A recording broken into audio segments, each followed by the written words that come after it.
नेपाली कांग्रेसका सहमहामन्त्री संविधान सभाका सदस्य महेन्द्र यादवमाथि हिजो मध्याह्न काठमाडौँमा सांगठिक आक्रमण भएको छ। मैले हिजो साँझ चिकित्सकहरूलाई गएर भेटेँ। चिकित्सकहरूको भनाइअनुसार उहाँ भाग्यले बाँच्नु भएको छ।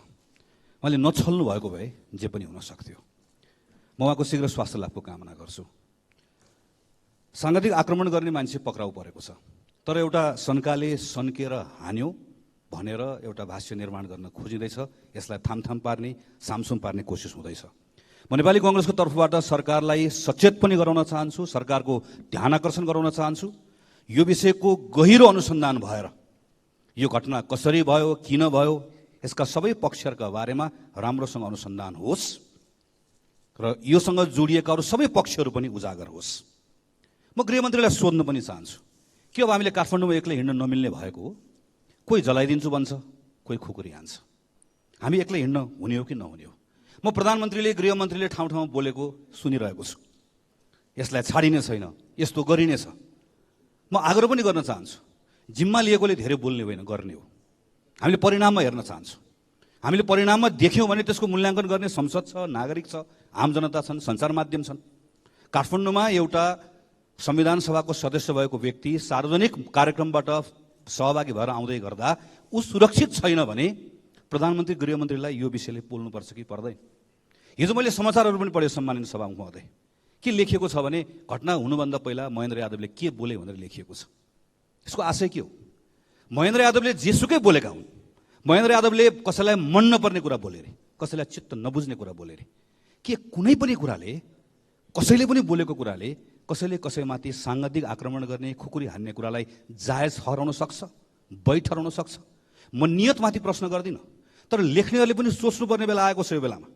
यदि हामी कुनै पनि माध्यमबाट हिंसा जायज हुन्छ भन्ने कुरालाई स्थापित गर्ने कोसिस गर्दैछौँ भने हामी ठुलो गल्ती गर्दैछौँ। सम्माननीय सभामुख महोदय, म आग्रह गर्न चाहन्छु, यो संसदभित्र रहेका सबै राजनीतिक दलहरू, सञ्चार माध्यम, नागरिक समाज सबले एकपटक मनन गर्ने बेला आएको छ कि यदि समाजमा असन्तुष्टि छ, तर यो असन्तुष्टिलाई देखाएर यदि समाजमा हिंसालाई प्रोत्साहन गर्ने अभिव्यक्ति, हिंसालाई प्रोत्साहन गर्ने घटना वा हिंसात्मक गतिविधिहरूलाई कुनै न कुनै मानेबाट प्रश्रय दिन हामीले खोज्यौँ भने नेपाली समाजले त्यसको ठुलो मूल्य चुकाउनुपर्छ। हामी धेरै सङ्घर्ष र सकसबाट बाहिर निस्किएर हिंसाबाट बाहिर निस्केका छौँ, तर कता कता असन्तुष्टिलाई सम्बोधन गर्ने भन्दा पनि असन्तुष्टिलाई भजाएर अराजकता मच्चाउने पहल कदमीहरू भएको हामी यत्रतत्र देखिरहेका छौँ। महेन्द्र यादवमाथि आक्रमण भयो भन्ने कुरा मात्र होइन, यो मान्छे मर्यो भन्ने होइन सभामुख महोदय, काल पल्क्यो भन्ने कुरा हो। त्यसैले यो घटनालाई सामान्य घटनाको रूपमा नलिउँ। अराजकताले जसरी नेपाली समाजलाई गाँच्न खोज्दैछ र कुनै न कुनै माध्यमबाट जसरी हामी यसलाई वैध वा जायज ठहराउने कोसिसहरू गरिरहेका छौँ, यसको ठुलो मूल्य नेपाली समाजले चुकाउनु पर्ने अवस्था आउन सक्छ। यो बारेमा हामी सबै सचेत हुनुपर्छ। अन्त्यमा सम्माननीय सभामुख महोदय, म एउटा अर्को विषयमा मात्र ध्यान आकर्षण गराउन चाहन्छु। यही बिचमा हामीले सुन्यौँ कान्ति बाल अस्पतालमा लाइन बसिरहेको एउटा हजुरबाले आफ्नो नातिनीको उपचार गराउन नसक्दाखेरि उनको मृत्यु भयो। मैले समाचारमा पढेँ, नियम बनाउनु पर्नेछ। म आफै स्वास्थ्य मन्त्री भएको बेलाको सम्झन्छु, त्यही बेलामा बनाएका नियमहरू छन्। अस्पतालमा अत्यावश्यक सेवा लिनुपर्ने मान्छेले लाइन बस्नै पर्दैन, त्यो नियम छ। अहिले नियम नभएको कारणले गर्दा भएन भनेर ढाकछोप गर्न खोजिएको छ। हाम्रो आँखा अगाडि 5 वर्षीय बालिका काठमाडौँको केन्द्रमा भएको बाल अस्पतालमा उपचार गर्ने सुविधा हुँदाहुँदै उपचार नपाएर छटपटाएर मर्नु परेको घटना पढ्न सुन्न हामी बाध्य भएका छौँ। यो घटनालाई पनि सामसुम नपारियोस्। यसका बारेमा सत्य तथ्य के हो छानबिन भएर सदनलाई जानकारी गराइयोस्। सम्माननीय सभामुख महोदय मार्फत यो पनि माग राख्न चाहन्छु। धन्यवाद। पत्रकारहरूसँग आफ्नो अभिव्यक्तिहरू राखेर फिर्ता हुने क्रममा नेपाली कांग्रेसका सहमहामन्त्री, संविधान सभाका सदस्य महेन्द्र यादवमाथि जुन प्रकारले साम्भादिक हमला भयो, यो हमलाप्रति म नेकपा एमाले संसदीय दलको तर्फबाट, मेरो व्यक्तिगत तर्फबाट म भर्त्सना गर्न चाहन्छु र यो घटनाको सम्माननीय प्रधानमन्त्रीज्यूले जिम्मा लिनुपर्छ, जवाफ दिनुपर्छ। काठमाडौँको मध्य भागमा यस प्रकारले सत्ता पक्षको पार्टी केन्द्रका सहमहामन्त्री, संविधान सभाको सदस्य यस प्रकारले असुरक्षित हुने जुन प्रकारको जे परिस्थिति बन्यो, सरकारले गम्भीरताका साथ यसलाई सदनमा आएर जवाफ दिनुपर्छ माग गर्न चाहन्छु। यस्ता घटना देशका विभिन्न ठाउँहरूमा भइरहेका छन्। प्रमुख प्रतिपक्ष दलका नेता आफ्ना क्षेत्रहरूमा जाँदाखेरि जनताका बीचमा जाँदाखेरि विभिन्न खालका धावा बोलिने आक्रमण हुने यो क्रम विगतदेखि नै श्रृङ्खला चलिरहेको थियो। हिजो प्रतिपक्षलाई थियो, ध्यान कम दियो होला। आज सत्तापक्षका सांसदतर्फ पनि यस प्रकारको खोजी खोजी आक्रमण हुने, नेताहरू छानी छानी आक्रमण हुने, धारिलो हतियार प्रयोग गर्ने र त्यसपछि त्यसमा आउने कमेन्टहरू पनि ठिक गरियो, अपराधीहरूलाई प्रोत्साहित गर्ने गरी जुन ढङ्गले हुन खोजिएको छ, यसमा सरकारले निर्ममताका साथ अध्ययन गरियोस्, छान्न अगाडि बढाइयोस्, यो माग गर्न चाहन्छु। मैले सामान्य सभामुख महोदय अर्को विषय मान्य गगन थापाज्यूले केही विषय राखिसक्नु भएको छ। मकवानपुर क्षेत्रको थाहा नगरपालिका वार्ड नम्बर 10 निवासी जितबहादुर गोपाली यति बेला उहाँ पोर्चुगलमा हुनुहुन्छ।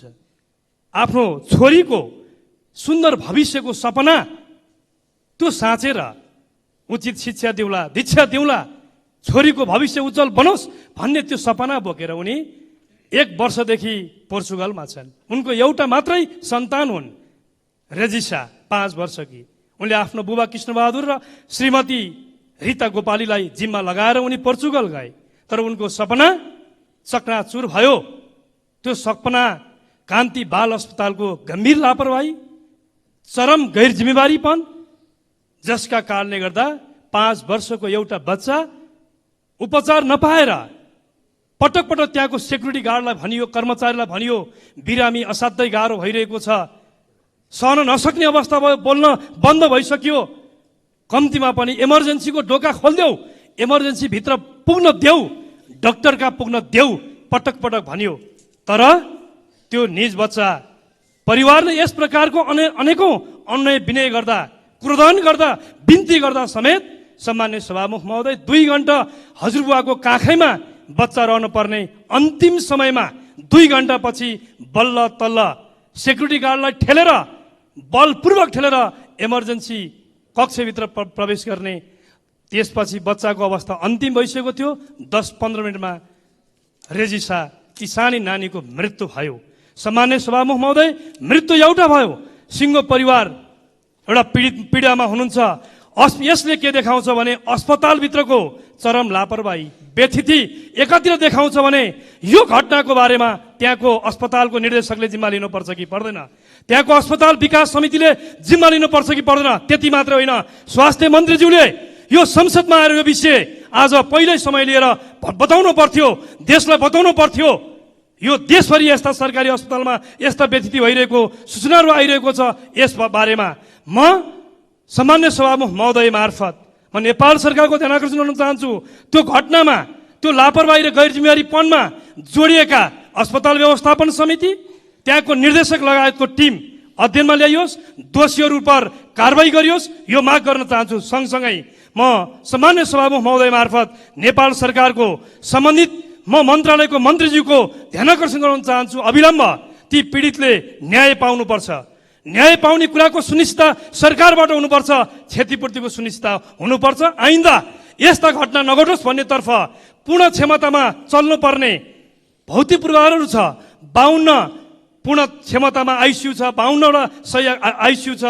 त्यो पूर्ण क्षमता चल्ने जनशक्ति बजेटको ठिक ढङ्गले यदि सरकारले व्यवस्थापन गरेको भए यस्तो दुर्घटनाहरू हुँदैन थियो। यसतर्फ पनि म सरकारको ध्यान आकर्षण गराउँदै पीडितले न्याय पाओस्, क्षतिपूर्ति पाओस्, यो माग गर्न चाहन्छु।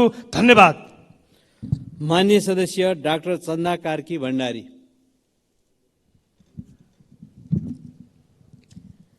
सम्मान्य सभामुखज्यू, म आज दूरदराजका कुराहरू गर्दिनँ। देशको राजधानी काठमाडौँको मुटुङमा रहेको कान्ति बाल अस्पतालको इमर्जेन्सीमा उपचारका लागि ल्याइएकी 5 वर्षीय रोजिसा गोपालीको 2 घण्टामा कुर्नु परेर उपचार ढिलो भएर प्राण त्याग्नु परेको नराम्रो खबरसँग सुरु गर्छु। एउटा आमाको कोख हेर्दा हेर्दै रित्तिएको छ र एउटा परदेशमा पसिना बगाउँदै गरेको बाबुको सपना चकनाचुर भएको छ। यो भन्दा लज्जास्पद कुरा हाम्रो लागि के हुन सक्छ सभामुख महोदय? यो सरकारलाई कुनै लाज, शरम, डर, चिन्ता छ कि छैन? हाम्रो निर्लजता कहिले सकिने हो सभामुखज्यू? कहिले हामी भ्रष्टाचार, तस्करी, अपराधबाट हाम्रो राजनीति मुक्त हुने हो र रेजिसा जस्ता हाम्रा बालबालिकाले कहिलेदेखि स्वास्थ्य संस्थामा गुणस्तरीय सेवा पाउने हुन् र सरकारको निकम्मापनको दोष कहिलेसम्म स्वास्थ्य कर्मीहरूले मात्रै आफ्नो टाउकोमा बोक्नु पर्ने हो? सम्मान्य सभामुखज्यू, यो सरकारलाई थाहा छ कि छैन यस अस्पतालको ओपिडी दिनमा जम्मा 3 घण्टा मात्रै सञ्चालन हुन्छ। यस अस्पतालको इमर्जेन्सी र ओपिडीमा गरी दैनिक 500 बिरामीहरू आउने गरेका छन् र अस्पतालमा जम्मा 30 जना चिकित्सकहरूले बिरामीहरू हेर्छन् र उनीहरूले बिरामी मात्र हेर्ने होइन, पढ्ने पढाउने काम पनि गर्नुपर्छ। ओपिडीमा देखाउन नभ्याएका बिरामीहरू सबै इमर्जेन्सीमा आउँछन् र त्यतिखेर इमर्जेन्सी पनि ओपिडीमा परिणत हुन्छ। त्यहाँ 100 भन्दा बढी बिरामीहरू पालोमा हुन्छन् र चेक जाँचमा भने जम्मा 1-2 जना चिकित्सकहरू मात्रै हुन्छन् र त्यहाँ खटेका चिकित्सकहरूले इमर्जेन्सी मात्र होइन, एनआइसियू, पिआइसियू र अन्य वार्डहरूमा पनि सेवा दिनुपर्ने हुन्छ। कान्ति बाल अस्पतालमा हाल 314वटा शैय्या छन्, 60वटा आइसियू पोस्ट अपरेटिभ वार्डहरू छन् भने इमर्जेन्सीमा 2500वटा शैय्या छ।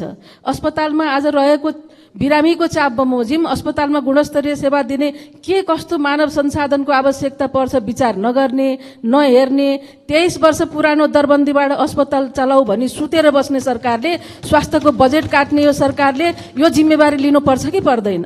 नेपाल सरकारको आफ्नै मापदण्ड बमोजिम यति शैय्या सञ्चालन गर्ने अस्पताललाई कम्तीमा 533 जना नर्स चाहिन्छ भनेकोमा यो अस्पतालमा जम्मा 170 जना नर्स मात्रै हुनुहुन्छ र त्यसमध्ये पनि करिब 10 जना नर्स लामो बिदामा र अध्ययन बिदामा हुनुहुन्छ। वीर अस्पताल, गंगालाल अस्पताल, महाराजगञ्ज अस्पताल भन्दा कान्ति बाल अस्पतालमा काम गर्ने नर्सहरूको पारिश्रमिक धेरै कम छ भन्नेतिर यो सरकारको ध्यान जानुपर्छ कि पर्दैन? अस्पतालको निर्देशकको नियुक्ति पनि यहाँ उसको काबिलियतको आधारमा हुँदैन सभामुखज्यू, उसको चाहिँ राजनीतिक भागभण्डामै हुने गरेको छ। राजनीतिक भागभण्डामा गरेको 9 महिनामा यो अस्पतालमा 5वटा 6वटा निर्देशकहरू फेरिएको उदाहरण पनि यही अस्पतालमै छ। भनसुनको आधारमा बन्ने निर्देशकले अस्पतालको सुधार नगरी नेताहरूको चाकरी गर्न जानु त स्वाभाविकै हुन्छ नि सभामुखज्यू। यस्ता कुराको जिम्मेवारी सरकारले लिने कि नलिने?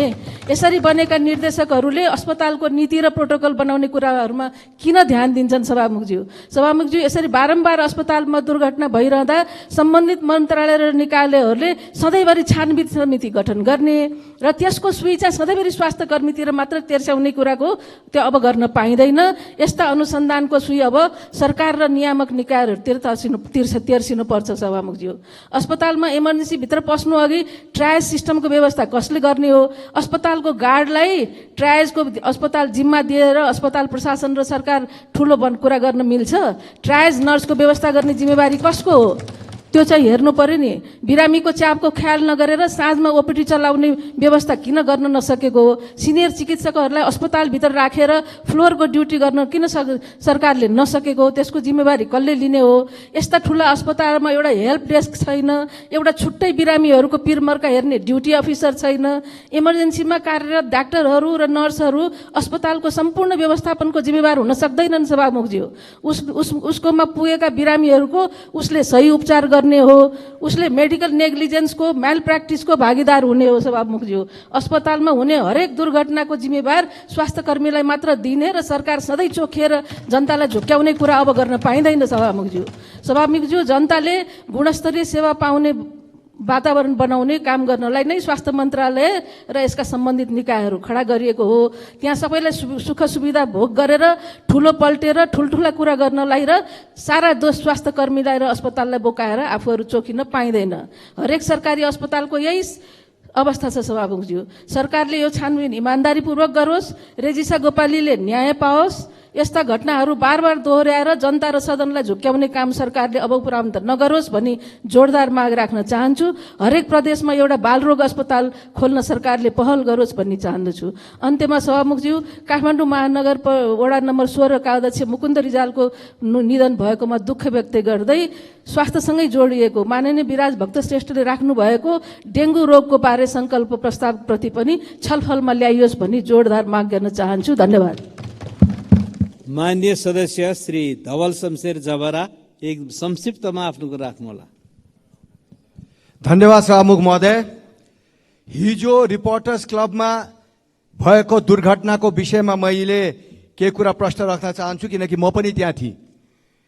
हामीले बोलिसकेपछि मान्य महेन्द्र यादवजी बाहिर निस्किँदाखेरि एउटा व्यक्तिले खुकुरी प्रहार गर्यो मेरो आँखाको अगाडि, उहाँ घाइते हुनुभयो। त्यो व्यक्तिलाई प्रहरीले समात्यो, त्यही च्याप्प समात्यो र समातिसकेपछि उहाँले केही नाराहरू लगाए। तर यो विषयलाई लिएर राष्ट्रिय प्रजातन्त्र पार्टीलाई अलिकति आक्षेप लगाउने जस्तो कुराहरू आए। उहाँले राज संस्थाको विषयमा, हिन्दू राष्ट्रको विषयमा र एमसीसीको विरोधमा नारा लगाए र महेन्द्रजीले बोल्दाखेरि पनि उहाँले त्यहाँ विरोध जनाइराख्नु भएको थियो। र त्यो घटनाप्रति हामी दुःख व्यक्त गर्न चाहन्छौँ। राष्ट्रिय प्रजातन्त्र पार्टी हिंसाको राजनीतिमा कहिले पनि विश्वास नगरेको थियो, न आउने दिनमा गर्छ। यो विषय प्रष्टै होस् कि त्यो व्यक्ति हाम्रो पार्टीसित कुनै पनि प्रकारले संलग्न थिएन र उसमाथि हुनपर्ने कारबाही हुनुपर्छ। हिजो राति बाजुराको पडुसेनमा हर्कबहादुर मल्लजीको घरमा उहाँको दिदी मात्रै भएको बेलामा मान्छेहरू गएर, डाकाहरू गएर 50 लाखको माल लुटेर उहाँको हत्या भएको छ। त्यो विषयमा गृह मन्त्रालयबाट छानबिन भएर दोषीलाई कारबाही हुनको लागि हामी जोरदार माग गर्दछौँ। केही दिन अगाडि आज पनि हाम्रो परराष्ट्र र पर्यटन समितिमा कुरा उठेको छ। सिनियर राजदूतको अभिव्यक्तिले नेपाललाई अप्ठ्यारो पार्न स्थितिमा पुगेको छ। राजदूतहरूले आफ्नो देशको विषयमा कुरा गर्ने हो र आफ्नो देश र नेपालको विषयमा कुरा गर्ने हो। अर्को तेस्रो मुलुकको विषयमा कुरा गरेर नेपाल जस्तो हाम्रो देश छ, भू राजनीतिक परिस्थितिमा हामी छौँ, जुन परिस्थितिमा छौँ, हामी कुनै पनि विवाद र अथवा चाहिँ नि अप्ठ्यारोमा पर्न चाहँदैनौँ। हाम्रो लागि भारत र चीन र अरू देशहरूसित हामी राम्रो सम्बन्ध, पञ्चशीलको नीतिमा हामी रहन पर्छ र राजदूतहरूलाई यस्तो अभिव्यक्ति नदोहोऱ्याइदिन हुनको लागि परराष्ट्र मन्त्रालयले नोट पठाएर सचेत गराउनु पर्छ। अन्तिममा सभामुख महोदय, आजभोलि तराईको जिल्लाको भन्सारहरूमा आतंक मचेको छ। एउटा पुरानो नियम अहिले अर्थ मन्त्रालयले भन्सार मार्फत लागू गर्न प्रयास भइरहेको छ। 100 रुपियाँ भन्दा बढीको मालको भन्सार गर्नुपर्ने।